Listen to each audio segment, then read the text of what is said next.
Graça e a paz do nosso Senhor Jesus Cristo, muito bem-vindos, muito bom tê-los aqui.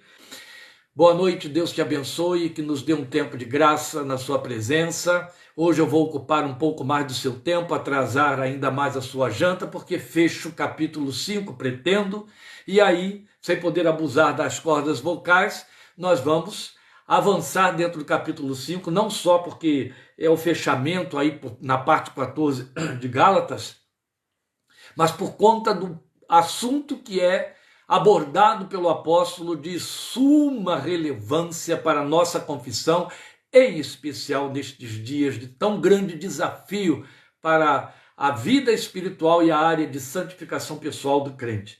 Então eu convido você a abrir sua Bíblia para fazermos a leitura em Gálatas capítulo 5, nosso texto de hoje, o trecho, é a última parte do capítulo 5, versículos 16 até o final, no versículo 26.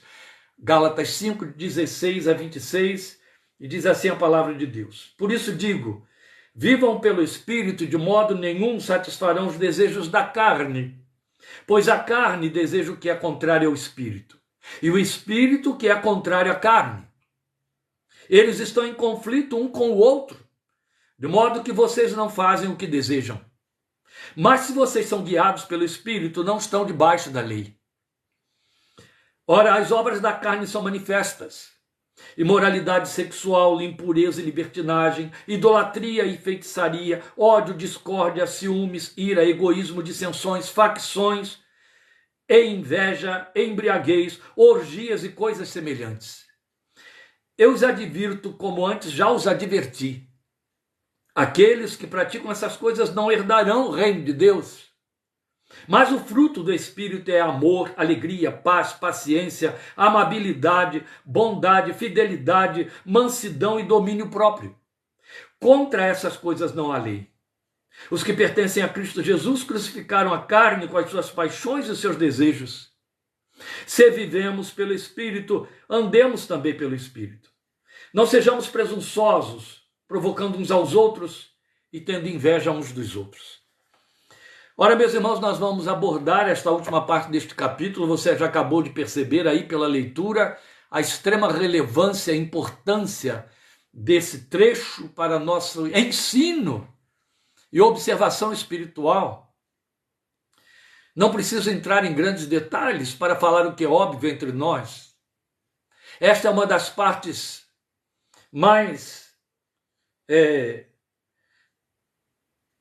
desprezada, depreciada, não observada pelos crentes em geral nos dias de hoje. É a menos atendida e pretendida. No fechamento deste capítulo 5, nós vamos então dar sequência aos seus argumentos, os argumentos do apóstolo, sobre a vida na liberdade que a graça de Deus traz pelo Espírito. Estamos dando uma sequência ao que vimos semana passada, tanto é que o versículo 16 começa exatamente com esta colocação do apóstolo. Por isso digo. Aí ele entra com o argumento: vivam pelo Espírito, de modo nenhum satisfarão os desejos da carne. Vocês lembram da advertência que foi feita no versículo 13, como vimos na semana passada, na parte 13, não é? E aí, nós vamos então observar que ele está nos falando sobre a liberdade que a graça de Deus traz pelo Espírito e sobre os riscos dessa liberdade dar lugar à licenciosidade. E aí ele nos expõe a funcionalidade da vida do Espírito contrastando com a vida sob o jugo da carne, sobre a qual o jugo da lei e, consequentemente, do legalismo não tem nenhum poder. Ora, nós temos argumentos muito importantes a levantar aqui, e eu vou procurar passar por eles, sem saltar nenhum. Quero apenas chamar a sua atenção para algumas coisas que não são tão expressivas na hora que se faz a leitura do texto, e a gente precisa pontuá-las para que elas tenham a relevância que de fato lhes pertence. Primeiro é a palavra que ele usa aí no versículo 17, falando da militância que existe entre o Espírito e a carne, as duas naturezas que estão habitando em nós. Uma que trouxemos, chamaríamos de natureza natural, aquela que vem como herança adâmica, aquilo que nos faz ser seres humanos, filhos de Adão, natureza que tem de morrer na cruz, que vai em direção à cruz para ali ser crucificada, e a outra que foi posta e que só habita no coração do crente em Jesus. Então não nos confundamos, porque pessoas podem, sendo filhos de Adão, sem nenhum compromisso com a cruz e o que nela foi realizado, manifestar coisas totalmente contrárias à carne, como mansidão, benignidade. Você vê aí tantas vezes manifestações de misericórdia. E outro tanto, o fato de sermos filhos de Adão não quer dizer que nós viveremos praticando as obras da carne, que elas serão o modus operandi da nossa existência. Não. Nunca esqueçamos que, uma vez feitos à imagem e semelhança de Deus, trazemos dentro de nós essa moral universal que está impressa, que serve de lei interna para não só nos levar a obedecer às leis externas que são fruto da observação desta lei interna, consideramos isso semana passada, quanto a toda uma estrutura de lei internalizada que nós chamamos na psicanálise de superego, produzida aí na criação e formação por pais, e muitos desses pais piedosos.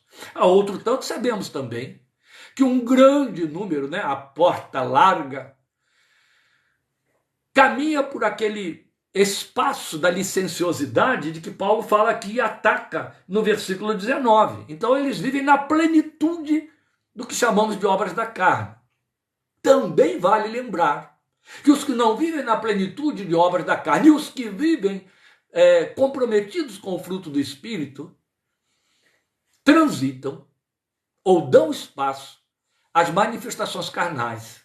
Tanto que o apóstolo, então, nos adverte quanto ao risco da licenciosidade, exatamente por descuido quanto à liberdade para a qual Cristo nos chamou. Nós vamos abordar isso. Mas eu quero introduzir este estudo deste trecho com a leitura de Warren Wiersbe. Eu resolvi, meus queridos, a partir de hoje, porque eu o cito muito, passar a me referir a ele como WW, fica mais fácil. Que nome difícil, Warren Wiersbe, difícil para nós de língua portuguesa pronunciar isso aí, por mais que a gente faça alguns treinozinhos no inglês, mas isso aí não tem a ver com palavras inglesas, são nomes ingleses, nomes de pessoas, alguns são complicados. E aí a pronunciar dois nomes aí com essa transformação toda fonética é complicado, né? Então eu prefiro ficar me referindo a ele agora como WW. E WW, no seu comentário no volume 6, lá no finalzinho, página 937, ele nos serve de uma introdução para esse trecho que eu achei sumamente importante, porque a afinação desse servo de Deus com a interpretação escriturística é extraordinária. Nós temos nos servido de alguns comentários de Martinho Lutero na carta aos Gálatas, nestes últimos dias, especialmente quando entramos aí no capítulo 5, mas agora nós vamos ouvir então esse autor, que é um autor moderno, embora não esteja mais aí entre nós. Então, é do seu livro, do seu comentário no livro aos Gálatas, na parte em que ele fala sobre o Espírito que nos capacita a cumprir a lei do amor. Eu vou pedir sua paciência para essa leitura, porque na verdade o que eu quero fazer aqui é compartilhar com você como eu fiz, usando os textos de Lutero, fizemos até agora. Então agora estou indo para o WW, vamos aí. Ele diz assim: nossa tendência, ele está comentando o trecho do capítulo 5, versículos 13 a 15. Então, na verdade, não é nem o trecho que estamos começando hoje, mas, como eu disse, serve de introdução para o nosso texto. Nossa tendência, ele diz, é ir aos extremos. Um cristão interpreta liberdade como licenciosidade e acredita que pode fazer o que bem entender. Outro, vendo esse erro, vai para o extremo oposto e impõe a lei sobre todos. São as polaridades na fé, não é? É em algum ponto entre a licenciosidade e o legalismo que encontramos a verdadeira liberdade cristã, ele diz. Assim, Paulo começa explicando o nosso chamado. Somos chamados para a liberdade. Ele está citando 5:1 de Gálatas, né? O cristão é livre da culpa do pecado, pois experimentou o perdão de Deus, livre do castigo do pecado, pois Cristo morreu por ele na cruz. Além disso, por meio do Espírito, é livre do poder do pecado sobre sua vida diária. E também é livre da lei com seus preceitos e ameaças. Cristo levou sobre si a maldição da lei e deu cabo de sua tirania de uma vez por todas. Somos chamados à liberdade, pois somos chamados na graça de Cristo. Aí ele está citando Gálatas 1,6. A graça e a liberdade andam juntas, diz W.W. Depois de explicar nosso chamado, Paulo faz uma advertência. Não permitam que essa liberdade se degenere e transforme em licenciosidade. Sem dúvida, esse é o medo de todos os que não entendem o verdadeiro significado da graça de Deus. Se vocês anularem as leis e regulamentos, dizem eles, cristãos criarão caos e anarquia. Vocês devem lembrar a referência que eu fiz aqui a um pastor temente a Deus, lá do passado, que conversou comigo a esse respeito. Sem dúvida, esse perigo é real. Não porque a graça de Deus seja falha, ele diz, mas porque o homem separou-se da graça de Deus. Se há uma genuína graça de Deus, então também há uma falsa graça de Deus, que nós temos chamados na linguagem de Dietrich Bonhoeffer, de graça barata. Vocês lembram, eu citei aqui semana passada. E há falsos mestres que transformam em libertinagem a graça de nosso Deus. É fato. Assim, a advertência de Paulo é válida. A liberdade do cristão não é uma licença para pecar, mas sim uma oportunidade para servir. Ele termina de forma muito linda esse comentário desse trecho aí. Então eu quis compartilhar com você porque serve de introdução aos nossos argumentos. Então, posto isto, nessa nossa leitura de Gálatas 5, 16 a 26, nós vamos alçar aqui alguns pontos que se tornam muito relevantes. Comecemos aí por uma colocação que o apóstolo faz, quando ele vai dizer, e eu tinha dito aos irmãos, né, que havia algumas coisas aqui para serem pontuadas, e eu falei primeiro da palavra conflito. Ele fala de uma guerra, de uma luta, ele diz que há um conflito. Esse conflito está instalado dentro do crente, dentro do homem que tem a nova natureza. É só no homem que tem a nova natureza que há esse conflito. O homem no mundo não o tem, porque não tem um oponente dentro dele. A partir do momento em que você crê em Jesus, e Deus, para se assegurar a nosso respeito, nos enviou o Espírito, que é o penhor da nossa herança, e ele passa a habitar em nós, o Espírito de filho, que clama, Abba, o conflito se instala. Porque Paulo, de forma tácita, ele diz, o Espírito é contrário à carne, se opõe à carne, e a carne, outro tanto, é contrária ao Espírito, se opõe ao Espírito. Então ele diz que a carne deseja o que é contrário ao espírito, e o espírito o que é contrário à carne. Ele omite para o espírito o verbo desejar, mas ele está implícito aí. Então ele está dizendo, a carne deseja o que é contrário ao espírito, o espírito deseja o que é contrário à carne. Os dois, assim como a graça e a lei não se juntam, não se aliam, não há conciliação. Da mesma maneira, carne e espírito são inconciliáveis de todas as maneiras. Mas aí ele vai dizer uma outra coisa, que é o outro ponto a alçar aqui. Se vocês são guiados pelo Espírito, não estão debaixo da lei. Aí a beleza está aí. Porque você vai ler Romanos 8:10, Paulo dizendo que todos que são guiados pelo Espírito são filhos de Deus. Há um reforço de argumento aqui. O Espírito nos guia. Somos guiados, e você vai entender isso exatamente a partir de agora. Observe isso aí. Nosso primeiro ponto. Não existe um espírito, eu estou pondo entre aspas, que produza a carne. Que pena, meus amados irmãos, que a essa altura da vida, com um evangelho que já está correndo entre nós, sendo pregado entre nós, há quase 170 anos em língua portuguesa, nós tenhamos que parar para explicar isso hoje em dia, hoje mais do que em qualquer outra época. Porque se levantou entre nós, há algumas dezenas de anos, um grupo com paroxismos de espiritualidade, que inventou chamar obras da carne de espírito do mal ou espírito maligno. Deram uma maciada na carnalidade do crente da forma mais poderosamente ridícula que você pode pensar, aliciatória e altamente favorável ao império das trevas, de que não perdeu tempo. De maneira que passaram a chamar de espírito aquilo que Paulo chama de obra da carne. Então eles passaram a chamar de espírito de imoralidade sexual, espírito de impureza, de libertinagem, espírito de idolatria, espírito de feitiçaria, espírito de ódio, espírito de discórdia, ciúmes. Então basta orar e expulsar o espírito que está aí. Conversa fiada. Não tem nada a ver com espírito maligno, é natureza carnal. Natureza significa o que é inato, o que vem com você.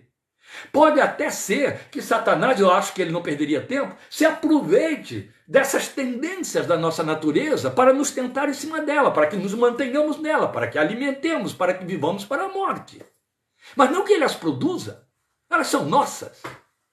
Elas são produzidas em Adão, por Adão, são humanas, não são espirituais. Quem inventou isso foi um instrumento de engano altamente potente, filhote do anticristo, que está aí espalhando as suas heresias e preparando a igreja para a apostasia, antes que Jesus volte, já está entre nós. João já disse isso há 2000 anos, e ele dá as caras de vez em quando através desses ensinos escritos, pronunciamentos, grupos, reuniões, grupos que se inventam, acampamentos onde as pessoas fazem práticas destas coisas. Que coisa séria, temos de denunciar tudo isso. Não existe um espírito que produza a carne, e sim as obras da carne produzidas pelo espírito do homem, pela carne do homem.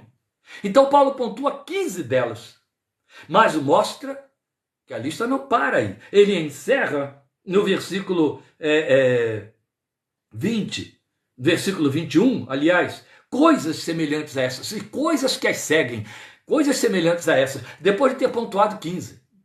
Penso aqui comigo que ele pontuou essas 15 por conta de sua experiência como apóstolo, como discipulador da igreja, especialmente para quem passou pela igreja de Corinto, depois de ter visto quanto que elas pululam na vida de filhos de Deus. Então tentar transferir ao diabo e seus asseclas a produção dessas obras é um trabalho tolo e inócuo, pois no exercício delas, a palavra de Deus reprova o homem e o condena por Deus na sua justiça e santidade. Logo, esse homem, esse praticante das obras da carne, é visto como réu, não como vítima, como querem esses pregoeiros de falsa doutrina do outro evangelho. Porque a partir do momento em que eu digo que há um espírito operando isso dentro de mim, basta então que eu, vítima desse espírito, seja liberto dele pela oração. Eu não tenho culpa alguma. A minha vontade não elaborou ali.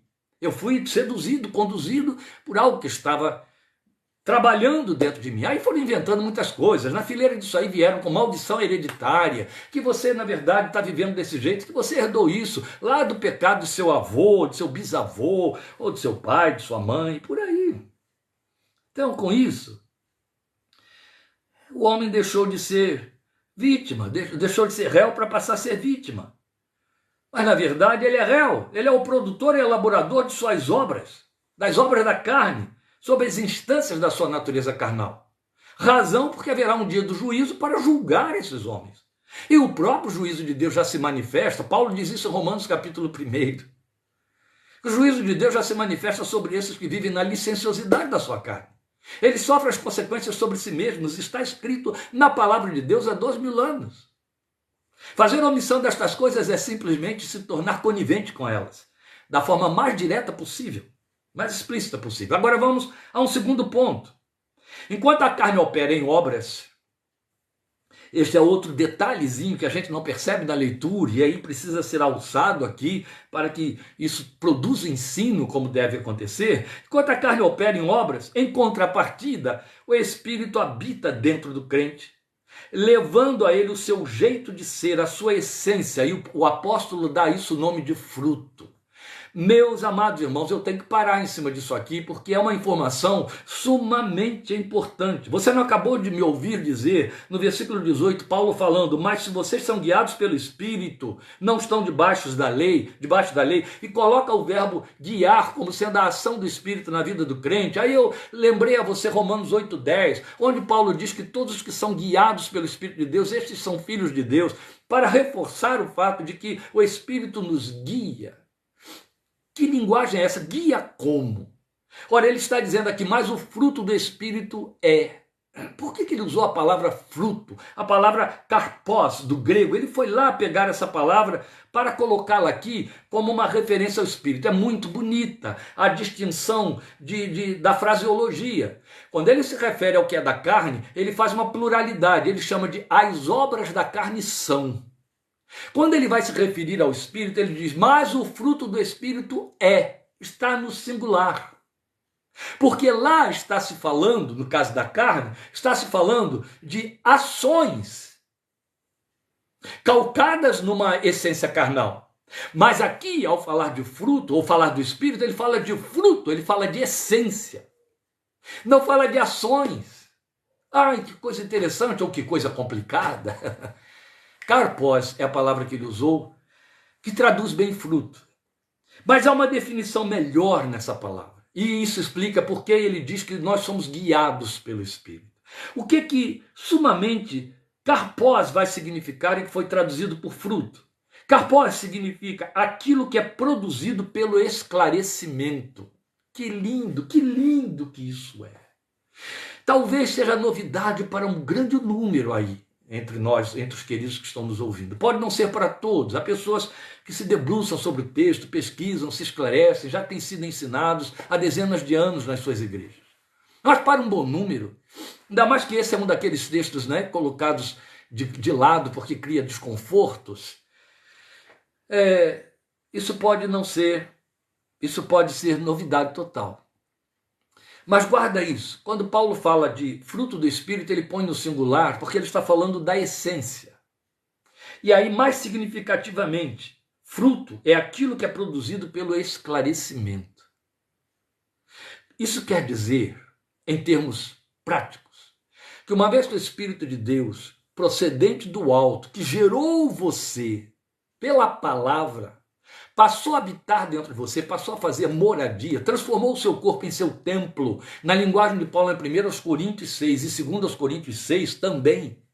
Paulo reforça o argumento na outra carta, dizendo que o nosso corpo é templo do Espírito Santo, é a igreja do Espírito Santo, é o santuário do Espírito Santo. Esse Espírito Santo que está habitando dentro de mim e dentro de você, ele vai nos esclarecendo.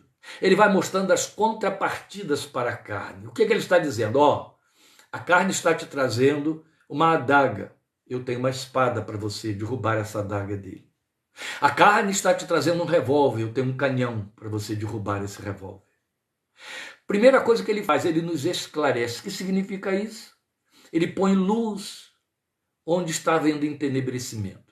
Seu entendimento está fechado, você está enclausurado dentro de uma manifestação carnal, dentro de uma obra da carne. Vamos pensar aí em idolatria, ou vamos pensar em ódio ou discórdia, quer dizer, um coração contrário ao outro, isso é discórdia, coração que fica contrário, discórdia. Então vamos pensar nesse fruto, nessa obra da carne, não é fruto da carne, obra da carne, discórdia. Você nem está se dando conta. Meus irmãos, aqui há uma explicação técnica muito importante que vai ilustrar, e você não vai esquecer mais, essa dinâmica do Espírito dentro de você, depois do que eu vou dizer. Sou um terapeuta.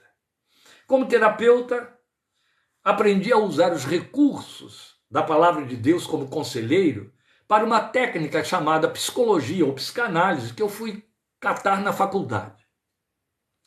Então a faculdade me transformou em terapeuta. O que é um terapeuta? Terapeuta é um facilitador que se coloca diante de uma outra pessoa para facilitar a ela compreender as regiões incompreensíveis de seu comportamento ou sentimentos ou afetações. E aí usa-se de recursos de esclarecimento, por isso é facilitador. Esclarecimentos curativos, daí terapia, terapeuin, como diz a Bíblia. O que faz um terapeuta diante de alguém que lhe traz uma queixa? Ele acolhe a queixa e acolhe o queixoso com a sua queixa e procura ler, porque ele está isento daquela queixa, ele está do lado de fora daquela queixa, procura visualizar a queixa e devolvê-la, daí ele ser facilitador, ao queixoso, para que ele a encare como alguma coisa externa a ele. Via de regra, o queixoso ou não entende o que está se passando com ele, ou justifica o que está se passando com ele. A queixa geralmente corre por aí. E via de regra, daí isso ser muito antipático, o que o terapeuta faz é devolver a ele uma visão da sua queixa pelo lado de fora, onde o terapeuta está. De forma que ele a encara, ou ele passa a vê-la. Ele não via antes, daí ela está operando nele. Aí ele passa a vê-la. Quando ele passa a vê-la, ela está lá, ele entende que então tem de combatê-la. Aí ele vai aprender daí a técnica da terapia, a usar recursos que o terapeuta lhe empresta para que ele possa combater aquele movimento ou sintoma que o está afligindo. Ele então faz a sua própria cura. Terapeuta não cura ninguém, ele facilita essa autoterapia. Pois bem, é isso que o Espírito Santo faz comigo e com você. Ele está dentro de você e aí ele te diz, opa, isso aí é obra da carne. Não se justifica. Ainda que você arranje uma porção de justificação para ela, olha para a cruz vai te dizer, não me pertence, não me pertence, e eu estou aí dentro de você para te dizer isso, não me pertence, não faz parte do meu desejo. É seu, mas não é meu. E se não é meu, não pode ficar aqui, eu não habito onde esse desejo está. Entende? Ele te guia. Ele mostra a você o que está operando uma disfuncionalidade dentro de você, na sua vida de filho de Deus, para que você encare, veja e rejeite. E o nome dessa rejeição é arrependimento. E o nome dessa rejeição por arrependimento, a ferramenta usada é confissão. E o processo todo se chama santificação. Doutrina fora de uso nos dias de hoje. Digo isso sem medo de errar. Eu tenho amplo trânsito, não sei se digo isso com prazer, pelas igrejas evangélicas para saber muito bem o que vai pelos púlpitos. E dificilmente você encontra a doutrina da santificação sendo ministrada, ensinada, requerida, orientada, recomendada. Pelo contrário, a não santificação tem sido justificada. Então veja, o que ele está dizendo é que o Espírito nos guia. Ao nos guiar, ele oferece a contrapartida. Muito interessante.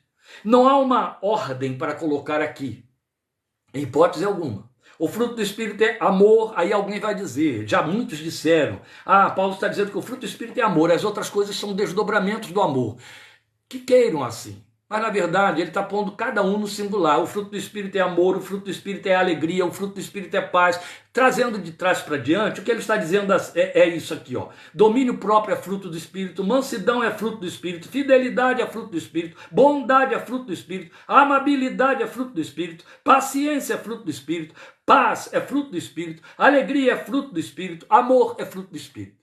Outro tantas pessoas entendem assim. Quando eu estou cheio do Espírito Santo, todos esses frutos estão se operando na minha vida. Não. Quando esses frutos estão, ou eles, em grande maior parte, ou na sua totalidade, operando na sua vida, você está cheio do Espírito Santo. E ficou ruim, pastor, ficou. Mas você vai dormir com isso. Amém? Não posso aliviar porque eu vou enganar você. Então não vale a pena. Vamos repetir? E aí eu não repito mais? As pessoas pensam assim, quando eu estiver cheio do Espírito Santo, ou quando eu estou cheio do Espírito Santo, eu estou cheio de fruto do Espírito, alegria, amor, mansidão, benignidade. É o inverso. Quando você está cheio do fruto do Espírito, é que você está cheio do Espírito. Pastor, é isso mesmo, querido. Olha só, Efésios 5, 18 em diante, é que a gente para só no 18. Não se embriaguem com vinho no qual há dissensão, mas deixem-se encher pelo Espírito. Aí ele vai pondo tudo no gerúndio no nosso português, a partir do versículo 19. Cantando entre vocês com salmos e hinos, doutrinando e tarará por aí, sujeitando-se uns aos outros no amor. E é assim, inclusive, com que ele encerra a sua argumentação no versículo 26. Não sejamos presunçosos, provocando uns aos outros e tendo inveja uns dos outros. Bonito, né? Mas o que ele está dizendo é que o fruto do Espírito é o esclarecimento que o fruto lhe traz sobre conteúdos. O que não é dele e é seu ou da carne, o que é da carne e não deve ser seu e não é dele. Ele te esclarece. Aí porque ele te esclarece, coisa linda, esclarece, torna claro, põe luz. Aí você encara. Se você encara, fica desconfortável. Já não dá mais para aceitar. Mesmo porque quem está te esclarecendo é mais poderoso do que você. Mais poderoso do que qualquer terapeuta. Mais poderoso do que qualquer pastor. Mais poderoso do que seu cônjuge, do que seus filhos, do que seus amigos na fé, do que o crente mais experimentado. Ele é mais poderoso. E mais, ele está muito mais internalizado em você do que qualquer outra instância humana. Então vale lembrar que tal fruto, ou frutos, precisam ser achados em nossa vida. Porque a determinação da palavra de Deus é: produzam frutos dignos de arrependimento. Produzam. Oh, pastor, mas não é o Espírito que tem o fruto? O Espírito te esclarece a respeito daquilo que ele te potencializa. Você está capacitado, ele está aí dentro de você. Ele só está dizendo assim, ó, dá lugar a ele. Dá lugar. Por isso é que na colocação de Paulo em Efésios 5,18, a melhor versão teria que dizer a forma verbal grega, como ela foi colocada. Quando você lê lá, enchei-vos do Espírito, a melhor colocação seria deixem-se encher pelo Espírito. Deixem-se encher. Deem lugar a ele. Deem lugar para que ele enche. Muitas vezes eu usei uma ilustração, e quem já ouviu, quem tem me ouvido por aí, vai dizer, ai, eu já sei isso de cor e salteado, então salteia um pouquinho mais. Porque há outros que não ouviram. Eu gosto de ilustrar a questão do fruto do Espírito em nós, dessas duas naturezas dentro de nós, em militância contínua, em conflito, com algo que ainda existe por aí em algum lugar, mas houve um tempo em que era muito primitivo, então foi a primeira coisa no mercado, quando saiu, e depois é que foi sendo aperfeiçoado, foi melhorando. Mas não sei se vocês, especialmente os veteranos, lembram as saídas de estacionamentos, saídas de garagem de edifícios, antigamente, com um sinalizador do lado de fora, que trazia duas lâmpadas, uma vermelha e outra verde. Quando a vermelha estava acesa, ele estava fazendo uma advertência, para aí porque vai sair um carro ou vai entrar um carro. Quando a verde estava acesa, como nos semáforos, aquele sinaleiro de estacionamento estava dizendo, pode passar, não tem ninguém para entrar nem sair. Logo depois, isso foi aperfeiçoado e foi transformado num luzeiro, num sinalizador de uma lâmpada só. Era uma lâmpada geralmente amarela, porque só servia de advertência para dizer, cuidado, aqui pode entrar e sair carro. Então era uma lâmpada amarela que quando você vinha à distância, você via que ela acendia e apagava, acendia e apagava. À medida que você se aproximava dela, você ia ver que ela tinha um mecanismo mais complicado. Ela tinha um corpo opaco, uma espécie de uma tela que girava. A lâmpada amarela ficava acesa o tempo todo. Mas aquele corpo opaco giratório, quando ele chegava no alcance da sua ótica, quando ele chegava no limiar da sua visão, ele apagava, ele impedia a luz. Então você tinha a impressão de que o amarelo estava acendendo e apagando, piscando. Não estava piscando. O amarelo estava lá aceso o tempo todo, mas o corpo opaco lhe trazia essa sensação porque ele girava à volta. É assim que eu entendo essa militância de duas naturezas dentro de nós.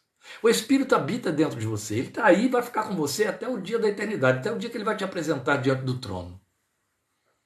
Mas há um corpo opaco, um corpo sem luz, chamado carne, que gira o tempo todo dentro de você, e aí impede que a luz se evidencie. À medida em que quem te observar encontre só o corpo opaco, ou veja o corpo opaco correndo. Há uma escuridade, há uma cessação da luz. O que Paulo está dizendo, e aí eu vou a esses textos daqui a pouco, é retira o corpo opaco. Deixa o Espírito que está aí dentro jogar a luz dele, só ele brilhar, que só vejam a luz do Espírito. Entende? Procurei ilustrar para que você entenda o que é esse processo de santificação. Bem, a verdade é que, como dissemos, a palavra nos exorta a produzirmos frutos dignos de arrependimento, deixar que eles se evidenciem para ficar bem de acordo com a ilustração que usamos. E aí o apóstolo nos apresenta o que eu vou enumerar como terceiro ponto, o que é que há uma dinâmica, onde nós temos uma participação ativa e consciente. Esse é o outro problema dos que têm um pé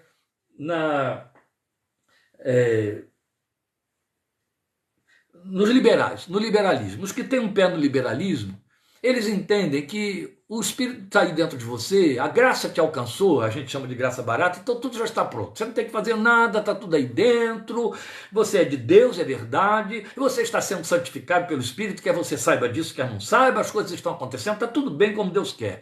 Nós sabemos, a vida prova que isso é uma tremenda mentira, né? Não é assim que funciona. Porque, na verdade, há uma participação ativa, daí sermos exortados a obedecer. Daí sermos exortados a não dar lugar ao diabo, a não dar ocasião à carne. São exortações que não fariam sentido algum se o que essa gente pretende fosse verdade, não é? Há uma participação ativa e consciente que Paulo chama no versículo 16 e no 25, no 18 de andar no Espírito ou viver pelo Espírito. Veja o 16. Por isso digo, vivam pelo Espírito, de modo nenhum satisfarão os desejos da carne. Porque, lembre, é o que a carne deseja, o que o Espírito deseja. Vivam pelo Espírito, ou andem no Espírito. No versículo 18 ele vai dizer, mas se vocês são guiados pelo Espírito, não estão debaixo da lei. Vocês estão andando no Espírito, ou vivendo no Espírito, porque andar tem o sentido de viver. No pensamento hebraico, Paulo se serve muito bem dele também. Então, na verdade, nós somos de imediato conduzidos a entender que esse viver ou andar no Espírito fala de inclinação consciente, que em Romanos o mesmo apóstolo ensina como sendo pender para, o penhor da carne dá para a morte, o pendor do Espírito dá para a vida. Ele chama de pender para, ou pendor da carne ou pendor do Espírito. Eu vou ler para você em Romanos 8,6, embora a minha versão não use o substantivo pendor, mas o texto diz assim, a mentalidade da carne é morte, mas a mentalidade do Espírito é vida e paz. E aqui eu chamo a sua atenção para isso. Eu li na Nova Versão Internacional, que traduz a palavra pendor de forma bem feliz, porque lança mais luz ao seu significado quando fala em mentalidade. Quando você lê pendor, inclinação, tendência, isso fica um tanto vago, não fica? Como eram as mais antigas versões dizendo para nós. Mas quando você entende mentalidade, aí você entende o sentido de inclinação, tendência, mentalidade. E aí você entende como que a linguagem fica perfeita à luz do capítulo 5, versículo 22, quando Paulo fala que o fruto, ou seja, o esclarecimento, não foi isso que nós dissemos aqui? Aquilo que é produzido pelo esclarecimento, mentalidade. À medida que minha mente vai sendo esclarecida, vai frutificando, é o que ele está dizendo. Frutificar é a mente sendo esclarecida. Mentalidade esclarecida, mentalidade atingida, influenciada, vai produzir as tendências, as inclinações, o tal pendor. Se é a carne que influencia a minha mente, eu vou produzir obras da carne. Se é o Espírito que influencia minha mentalidade, a minha mente, eu vou produzir fruto do Espírito.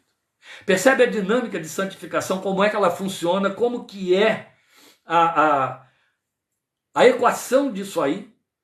Então veja, quando ele fala de mentalidade, ele está lançando mais luz ao significado de fruto, porque tudo se resume em alimentar o pensamento. Alimentar o pensamento. Isso é que é pender para.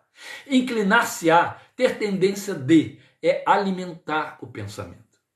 Há muitos anos, há exatamente 50 e poucos anos, eu ainda era bem jovem, e chegou à minha mão um livro secular, colocado na mão de vendedores. Esse livro foi escrito para vendedores, mas ele virou um best-seller, Og Mandino que escreveu, e as grandes empresas que dependem de venda de seus produtos para prevalecer, no caso aí as montadoras de carros e etc., quando descobriram essa obra, compraram milhares e milhares de exemplares e colocaram na mão de seus vendedores, porque o livro, na verdade, ele conta uma lenda e com essa lenda ele influencia o vendedor a ser mais convincente, mais perspicaz, a atingir o alvo no seu objetivo de vender o seu produto.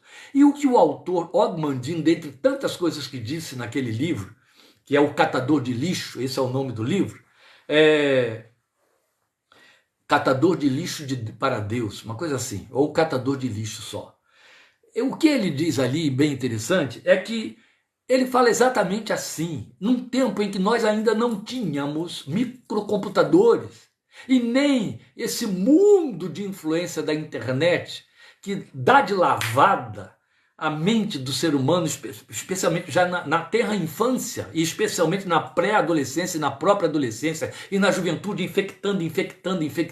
A produção de lixo que as redes sociais, a produção de lixo que a internet nos traz, muito mais do que os audiovisuais que você tem por aí, outdoor, etc., astronômica. E o Agmandino dizia exatamente isso àquele tempo. O que entrar vai sair. Se entrar lixo, é lixo que vai sair. Entende? Mentalidade, inclinação, tendência, é aquilo que eu alimento.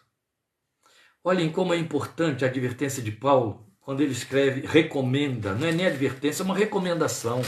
Quando ele escreve aos Filipenses, e já passamos por lá no nosso estudo aos Filipenses, capítulo 4, versículo 8, ele vai falar de como nutrir a mentalidade, como dar lugar ao fruto do Espírito. Ele diz assim, finalmente, irmãos, depois de tanta coisa que ele havia dito, ele diz, finalmente, irmãos, tudo, ele usa a palavra panta no grego, tudo generalizadamente, tudo que for verdadeiro, tudo que for nobre, tudo que for correto, tudo que for puro, tudo que for amável, tudo que for de boa fama, se houver algo de excelente ou digno de louvor, pensem nessas coisas, ou como dizem as versões mais antigas, seja isso que ocupe o vosso pensamento, seja isso que ocupe ou forme a sua mentalidade. Se entrar lixo, vai sair lixo. Se entrar o que Paulo recomendou aqui, é isso que vai sair em efeito. Ora, já há mais de 3.000 anos, com uma sabedoria extraordinária, sem nenhum processo de mídia como nós temos, o salmista já havia dito, como purificará o homem o seu coração? Observando-o conforme a tua palavra. A tua palavra ou a tua verdade eu escondi no meu coração para eu não pecar contra ti. A Bíblia responde. Ela tem todas as respostas, porque ela é a palavra, o manual do construtor da nossa vida e da nossa espiritualidade. Então, como é importante olhar com seriedade para estas advertências, meus queridos. Num tempo em que nós e nossos filhos estamos sob intoxicação de tanta informação vil e infame, que investe de forma intensa e impiedosamente nas paixões da carne, através de sons, imagens e conceitos. Então você percebe quanto peca a igreja, como falha a igreja, quanto é omissa a igreja, quando ela não oferece uma força, uma resistência a isso que está aí, minimamente, oferecendo o que Paulo apresentou em Filipenses 4:8. Basta o crente estar lá dentro, tem louvor, vai ouvir Bíblia, oração, cuidado, não é isso não. A carne está operando ali também. A igreja tem que incisivamente ministrar isso, trazer o que vai alimentar. Por isso é que quando o crente mantém distância da palavra, que é a fonte da alimentação da sua espiritualidade, ele não só enfraquece a fé, ele leva de roldão ladeira abaixo seu compromisso de santificar a sua vida e de viver em obediência a Deus por temor ao seu nome.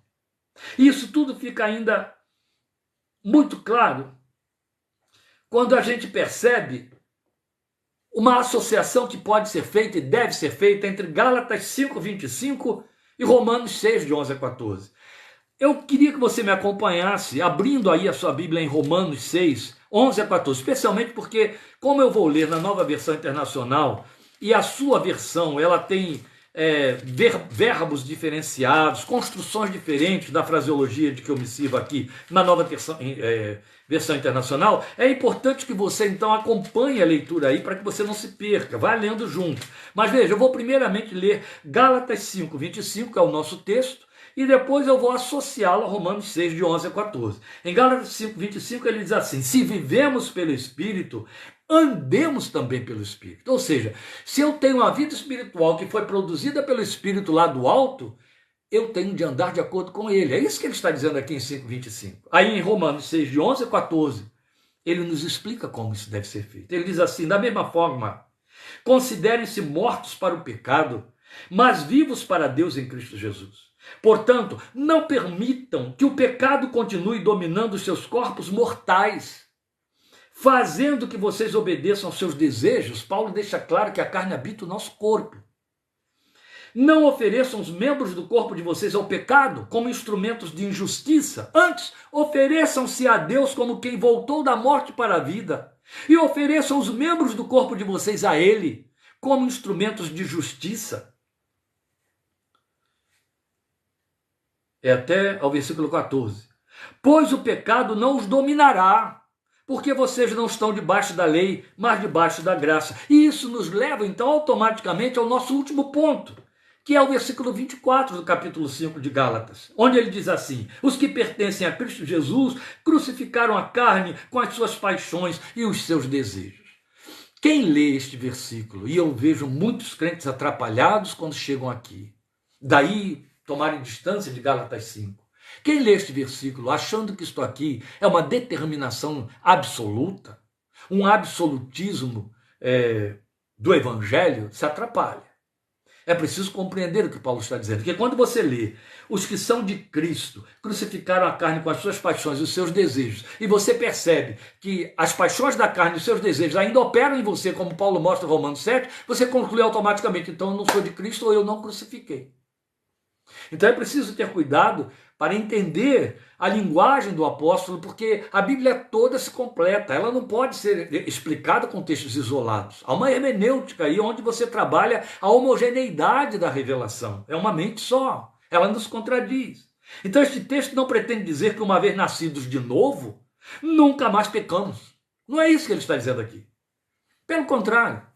Estas coisas foram escritas, João diz, para que vocês não pequem. Mas se alguém pecar, temos um advogado para com Deus, Cristo Jesus. Outro tanto, ele reforça dizendo: se confessarmos os nossos pecados, ele é fiel e justo para nos perdoar os pecados. Glória a Deus. Pecamos sempre. É muito. Mas em paralelo à autoproclamação do apóstolo, quando ele disse em 2:20, já estou crucificado com Cristo.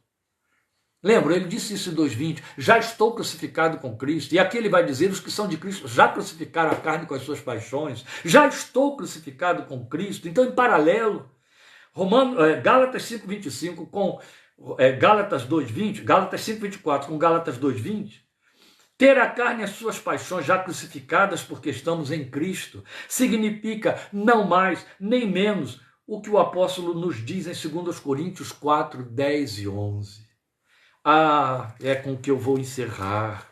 E aí as coisas ficam mais claras ainda para nós. Entende?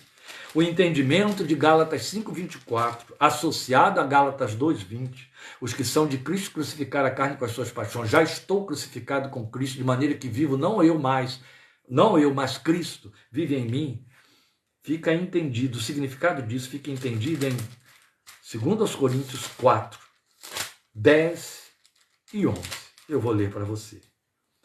Trazemos sempre em nosso corpo o morrer de Jesus, para que a vida de Jesus também seja revelada em nosso corpo. Pois nós, que estamos vivos, somos sempre entregues à morte por amor a Jesus, para que a sua vida também se manifeste em nosso corpo mortal. Paulo não está falando de morte biológica. Paulo não está falando de miséria, de passar fome, de ascetismos espirituais, como fizeram os medievais. Paulo está falando que a partir do momento em que uma nova natureza foi plantada dentro de mim, começa a haver um morrer da velha natureza. Esse morrer é cada dia. Quando ele diz já estou crucificado com Cristo, ele está usando a linguagem generalizada da obra espiritual que foi feita em nós. Da mesma maneira como ele diz em Colossenses que já ressuscitamos com Cristo. No entanto, você está aí no seu corpo físico que vai descer à sepultura um dia, não é verdade?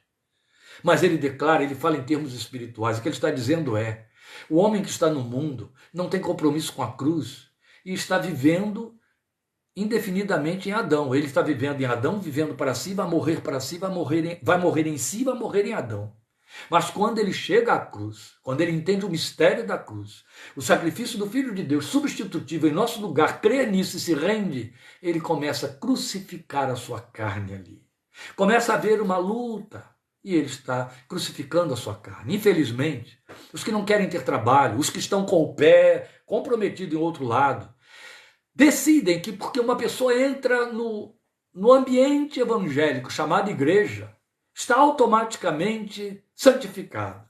Aí não precisa se pregar, ensinar, dizer há mundo e reino. Não, o reino é aqui. Você está aqui dentro da igreja, você está no reino. Lá fora é inevitável. Gente, são falácias, carnais, aviltantes, altamente comprometedoras, que causam danos e que os líderes que as pregam, que as ensinam, vão responder diante de Deus, à luz do que diz para nós Hebreus capítulo 13. A verdade é que nós temos um compromisso de mortificação. Ele foi assumido a partir do momento em que você creu. Da mesma maneira como você não chegou à estatura de Deus, à estatura de Cristo, de homem, varão perfeito, como Paulo diz, que é o que os dons ministeriais estão operando para que aconteça. Está em Efésios 4, de 13 a 16, nós já estudamos isso. Outro tanto, você ainda está sendo transformado, o verbo coloca isso num processo. O texto coloca o verbo num processo. Segundo aos Coríntios 3,18, todos nós, com o rosto descoberto, contemplando como por um espelho a face do Senhor, estamos sendo transformados de glória em glória na imagem do Senhor pelo seu Espírito. É obra do Espírito dentro de nós. Mas isso tem um processo de participação consciente, meu e seu. Não dá lugar à carne. Ser esclarecido na mente pelo Espírito e então assumir isso aí. Opa, isso aqui a carne está errado, eu tenho que pedir a Ele graça, poder e força, eu quero, tenho que querer o que Ele quer, o desejo dEle. Santificação consciente. Mas o processo de crucificação está em andamento. Eu estou crucificado com Cristo e eu já crucifiquei a minha carne. Ela ainda não morreu, é isso.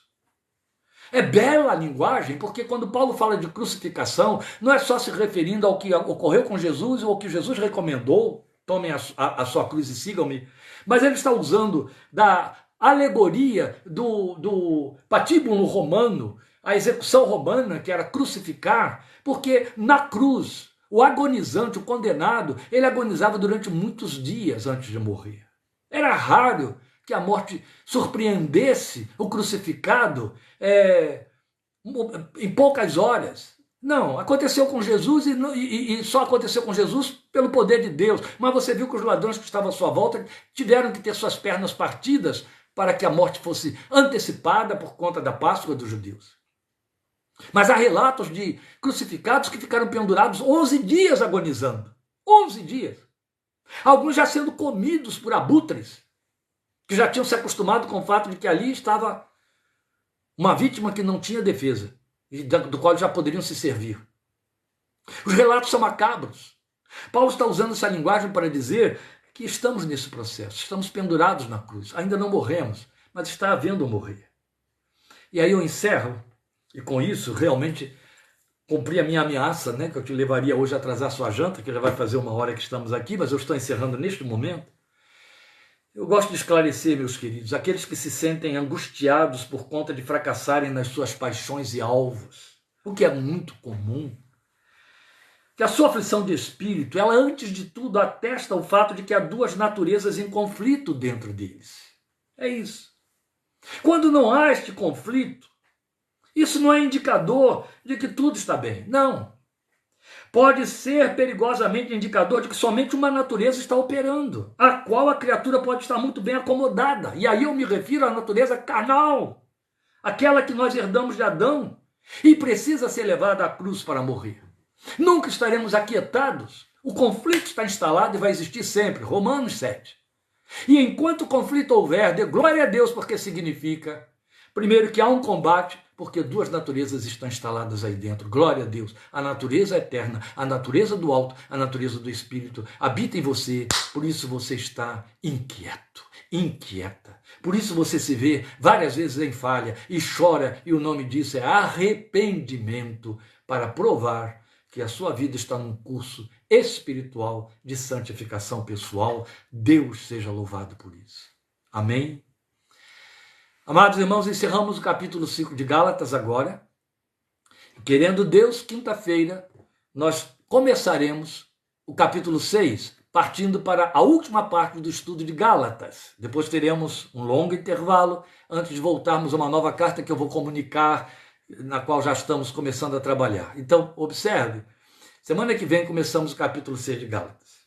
Mas também quero, mais uma vez, convidar você a divulgar para domingo que vem a mensagem 5:30 da tarde, onde estaremos, querendo Deus, se as cordas vocais estiverem no lugar direitinho, querem Deus que sim, estaremos falando sobre a razão da existência. Fale para aqueles que estão fracos na fé. Fale para aqueles que estão pouco esclarecidos. Fale para os seus que estão fora do evangelho.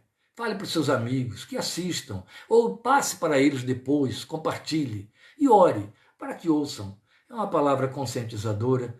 é a palavra de Deus e é muito importante. Deus te abençoe, obrigado por sua companhia, obrigado por podermos juntos participar das riquezas insondáveis da gloriosa graça de Deus. Deus te abençoe e fortaleça e lhe dê uma noite abençoada, em nome de Jesus. Amém. Até domingo.